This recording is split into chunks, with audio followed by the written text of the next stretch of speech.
नमस्कार दोस्तों। आज की हमारी कहानी आपको अच्छी लगे तो प्लीज हमारा चैनल सब्सक्राइब करें। रोहन बेटा, तूने टिफिन लिया या नहीं? डाइनिंग टेबल पर रखा हुआ है, कविता जी बोली। रोहन बोला, टिफिन ले लिया है। चलो मैं निकलता हूँ, शाम को मुझे आने में देरी होगी, कहकर रोहन ऑफिस के लिए निकल गया। कविता जी बोली, हाँ बेटा, कोई बात नहीं, ऑफिस का काम पहले जरूरी है। रेनू नहाकर आई और रसोई में जाकर अपना टिफिन पैक करने लगी। तभी सासू माँ कविता जी बोली, बहू आज शाम जल्दी आ जाना, तुम्हारी ननद नंदोई आने वाले हैं, 4 पकवान भी बनाने हैं और तुम रहोगी तो उन्हें भी लगेगा कि हमारी खातिरदारी में कोई कमी नहीं रही। रेनू बोली, मम्मी जी आज शाम मेरी जरूरी मीटिंग है तो मुझे ऑफिस से आने में देर होगी, आप रविवार का प्रोग्राम बना लीजिए, उस दिन मैं घर में रहूंगी तो किसी को कोई आपत्ति भी नहीं होगी।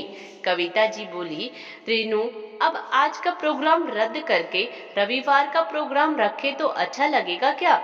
जमाई जी क्या सोचेंगे? अच्छा थोड़ी लगता है, उन्हें आज छुट्टी है तो हम आज का ही प्रोग्राम रखेंगे ना।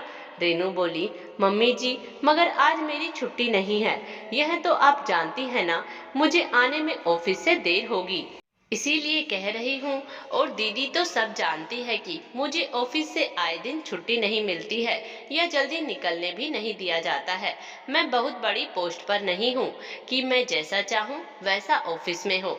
कविता जी बोली, अब मैंने तो आज का प्रोग्राम बना लिया है, तुझे जैसे मैनेज करना हो कर सकती हो, आखिर जमाई जी के सामने इज्जत का सवाल है। रेनू ने टिफिन पैक कर लिया और चल दी ऑफिस। यह पहली बार नहीं हुआ था कि उससे बिना पूछे कविता जी ने मेहमानों को बुला लिया हो। ऐसा कविता जी पहले भी कई दफा कर चुकी थी, बिन बताए मेहमानों को बुलावा दे देती थी और फिर रेनू जल्दी जल्दी ऑफिस से निकलकर घर आके सारे खाने की अकेली तैयारी करती थी। कविता जी के हाथ पांव सही सलामत होते हुए भी एक सब्जी तक उनसे काटी नहीं जाती, बाकी दूसरे काम तो सवाल ही नहीं है।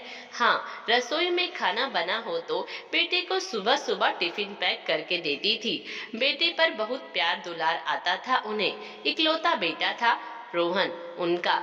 रोहन की थकान का अंदाजा था उन्हें, मगर बहू घर और ऑफिस दोनों संभालती है, फिर भी उसकी थकान उनके लिए कोई मायने नहीं रखती थी। जितना बेटे से प्यार था उतनी ही बहू रेनू से उन्हें नफरत थी। जबकि दोनों कमाते थे और घर का सारा काम भी रेनू अकेले संभाल लेती थी, मगर रेनू की घर में कोई कदर नहीं थी। आज शाम रेनू को ऑफिस में बहुत देर लग गई। मीटिंग थी कि जल्दी खत्म होने के नाम ही नहीं ले रही थी। रेनू बार बार पास रख के मोबाइल में टाइम चेक कर रही थी और मन में यही सोच रही थी कि घर जाकर खाना कब बनाऊंगी। घर पर ननद और जमाई जी आ चुके होंगे, अब क्या होगा। रेनू देर से घर पहुंची तो देखा माँ बेटी बैठकर आराम से बातें कर रही थी, किसी ने रसोई की तरफ देखा तक नहीं था। रेनू ने फटाफट हाथ मुंह धोया और रसोई में खाने की तैयारियों में जुट गई, मगर फिर भी कोई अंदर यह तक देखने नहीं आया कि खाने में क्या बन रहा है। कविता जी धीरे धीरे बेटी से बातें कर रही थी ताकि रसोई तक आवाज ना जाए। रेनू को फिर भी माँ बेटे की खुसुर पुसुर सुनाई पड़ रही थी। कविता जी बोल रही थी, महारानी कितनी देर से आई है, अब देर से आई है तो काम का भार तो पड़ेगा ही ना, मैंने तो सुबह सुबह बता भी दिया था कि तू आने वाली है, मगर फिर भी इसे कोई फर्क ना पड़ा। उधर से बेटी बोली, माँ लगे रहने दो उसको रसोई में ताकि हमें और बातें करने का मौका मिल सके। रेनू का यह सब सुनकर दिल बैठ गया। कितना भी कर लो इन ससुराल वालों के लिए, पता नहीं अपने क्यों नहीं होते। रेनू ने एक तरफ दाल चढ़ा दी, चावल धोकर चढ़ा दिए, दूसरी तरफ आटा लगा दिया और पनीर की सब्जी की ग्रेवी तैयार करने लगी। उसे अफसोस तो इस बात का था कि कोई रसोई में आने का नाम तक नहीं ले रहा था। क्या किसी को भी इतना भी एहसास नहीं है कि दिन भर वह भी थक जाती है, तो मेरी भी जरा सी मदद करा दे। कविता जी बाहर से बोली, बहू खीर बना दे, वैसे भी तेरे भांजे को मीठा बहुत पसंद है। रेनू ने दाल के बनते ही खीर चढ़ा दी। रेनू रोटियां बनाने लगी। अभी रोहन ने डोरबेल बजाई। कविता जी बोली, रोहन आ गया। रोहन सोफे पर आराम से बैठ गया। कविता जी बोली, बेचारा दिन भर ऑफिस के काम से थक जाता है, बहू जरा पानी तो लाना। रेनू रसोई से पानी लेकर आई। रोहन पानी पीकर बोला, एक कप चाय बना दो रेनू, आज ऑफिस में बहुत काम था। रेनू बोली, जी अभी खाना। कविता जी बोली, बहू खाने का वक्त हो चुका है, पर रोहन का सिर दर्द कर रहा है, पहले उसे चाय दे दे, फिर खाना थोड़ी देर से खा लेगा। और फिर रेनू रसोई में चाय बनाते बनाते सोच रही थी, मैं भी दिन भर ऑफिस के काम से थक कर घर पर आती हूँ, मगर मुझे चाय तो छोड़ो पानी तक नसीब नहीं होता। मगर इनका बेटा थक हार कर आए तो पहले उनकी खातिरदारी होनी जरूरी है। मैं नहीं कहती कि उनकी खातिरदारी में कमी रहनी चाहिए, कभी तो बहू के बारे में भी सोच लेना चाहिए। वह भी तो दिन भर ऑफिस के काम के बाद घर आकर घर की रसोई संभालती है, और ऊपर से आए दिन मेहमान जिन्हें सासू माँ बिना बताए आने का न्योता दे देती है। रेनू चाय बनाकर रोहन को देने गई। कविता जी बोली, फटाफट अब सबको खाना परोस दे, मेरी बेटी और जमाई जी को घर भी तो जाना है। हाँ भाभी, आप सब खाना बाहर ले आओ, जल्दी जल्दी। दोनों माँ बेटी ने मिलकर रेनू को यहाँ से वहां नचा दिया था। रेनू बोली, जरा दीदी अंदर आ जाइए रसोई में, और खाना ले जाने में मेरी मदद कर दो प्लीज। कविता जी को यह सुनकर गुस्सा आ गया। वह बोली, तुम मेरी बेटी से खाना बाहर लाने को कह रही है? एक तो बेचारी कभी कभी आती है मेरी बेटी, और उस पर भी तू उससे काम करवाएगी। रेनू बोली, मम्मी जी पूरा दिन ऑफिस से थक कर मैं घर आई, पूरा खाना मैंने अकेले बनाया। अब अगर दीदी सिर्फ खाना बाहर ले जाने में मेरी मदद कर दे तो उसमें बुराई क्या है? मैं तो जब दीदी के घर जाती हूँ आधे से ज्यादा काम मैं ही कर देती हूँ। रोहन बोला, रेनू यह क्या तरीका है बात करने का?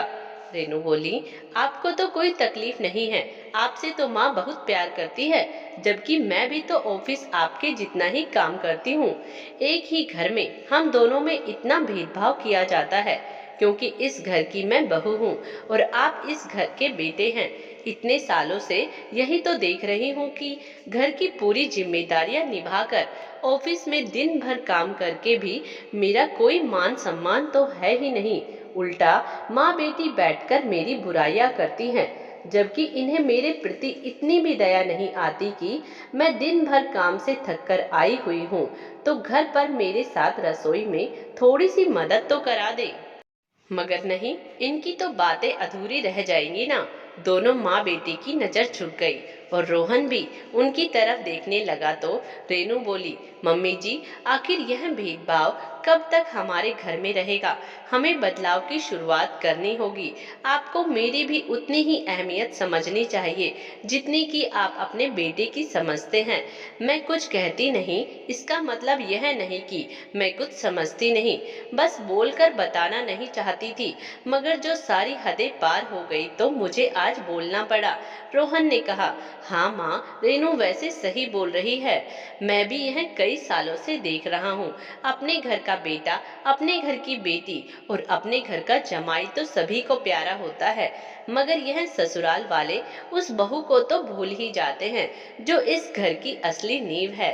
रोहन को भी आज रेनू की अहमियत समझ आ गई थी। कविता जी और उनकी बेटी नीचे सर झुकाए खड़े थे। अक्सर घरों में यही होता आया है कि एक बहू ससुराल वालों की खुशी के लिए सब कुछ कर जाती है, मगर फिर भी ससुराल वाले कभी बहू के क्यों नहीं होते। दोनों माँ बेटी ने कहा, हमें माफ कर दो, हम समझ नहीं पाए, लेकिन आगे से कभी नहीं होगा ऐसा। कविता जी बोली, बहू तुम भी इंसान हो, मैं ये बात भूल गई थी। जैसा होता आया है बहुओं के साथ उसी को रीत समझ रही थी, और फिर तीनों गले लग गई। दोस्तों आज की हमारी कहानी आपको कैसी लगी कमेंट्स बॉक्स में जरूर बताएं, और प्लीज हमारा चैनल सब्सक्राइब करें। धन्यवाद।